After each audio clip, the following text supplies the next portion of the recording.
और इसके लिए मैं भारतीय जनता पार्टी और एनडीए की बुरी बुरी प्रशंसा करता हूं। और हम लोग आज कह दिए हैं उनको कि समस्या मुक्त शिक्षक होगा और 4 लाख शिक्षक एनडीए के साथ होंगे।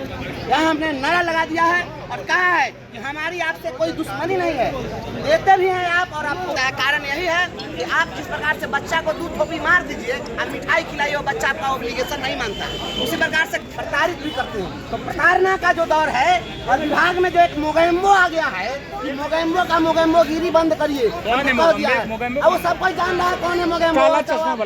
पूरा काला चश्मा फेमस हो गया है, वो मोगेम्बो फेमस है।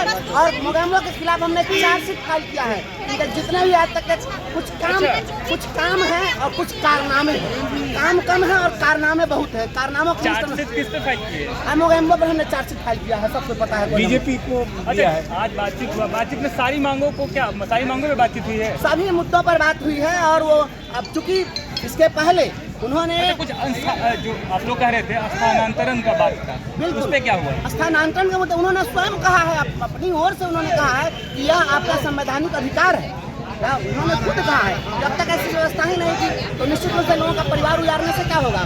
परिवार उजाड़ना किसी का उद्देश्य नहीं होना चाहिए वह बहुत, लेकिन अभी तक चूंकि यह मैं नहीं कर सकता हूँ। उन्होंने अपनी सहानुभूति दिखाई है, निर्णय लेना है। भरोसा बिल्कुल भरोसा है, निश्चित रूप से भरोसा है। जब जब एनडीए की सरकार रही है तब तक इन लोगों ने पहल की है तो कुछ न कुछ मिला है। आज विजय चौधरी सक्षमता परीक्षा पे वो 5 अटेम्प्ट की बात, ऑफलाइन और ऑनलाइन की बात की है, उस पर क्या बातचीत हुई? हम लोग उनसे ऑफलाइन और ऑनलाइन तो मांग ही नहीं रहे, हम तो कह रहे हैं कि परीक्षा नहीं लीजिए। हमने माननीय सम्राट चौधरी जी को कहा है कि भारतीय जनता पार्टी की सरकार है मध्य प्रदेश में, और मध्य प्रदेश में भारतीय जनता पार्टी की सरकार ने वहाँ के जो लोकल बॉडीज, जो स्थानीय निकाय शिक्षक थे, उनको शिक्षा विभाग में 1 जुलाई 2018 के प्रभाव से सीधे सामंजित किया बिना किसी परीक्षा के।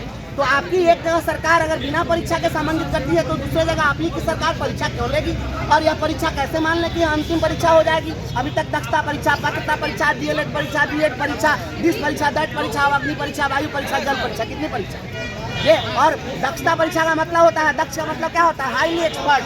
जो हाईली एक्सपर्ट है उसके बाद आप कहिएगा कि आप सक्षम है कि नहीं, ये सक्षमता परीक्षा दीजिए। एक बार किसी को मिस्त्री भी क्लियर कर दीजिए, लेबर के लायक है कि नहीं, इसका जांच करो, इसकी परीक्षा दीजिए। यह बिल्कुल गलत बात है। तो शिक्षकों के डिग्निटी पर हमला है। जो 58 साल की उम्र में हो गया, 59 साल की उम्र में हो गया, ऊपर से क्षमता परीक्षा देगा।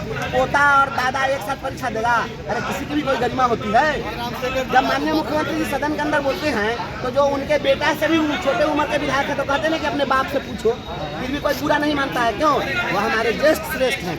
उसी प्रकार से हमारे यहाँ जो है वह पैरेलल नहीं हो सकता माननीय मुख्यमंत्री जी का, उम्र में इतना फासला है। तो कोई 59 साल में चला गया, उसको परीक्षा में बैठा दीजिए 18 साल के बच्चा के साथ, इतना हास्य यह सोचना पड़ेगा। परीक्षा नहीं देंगे आप लोग? बिल्कुल परीक्षा नहीं देंगे। संतुष्ट है उप मुख्यमंत्री से?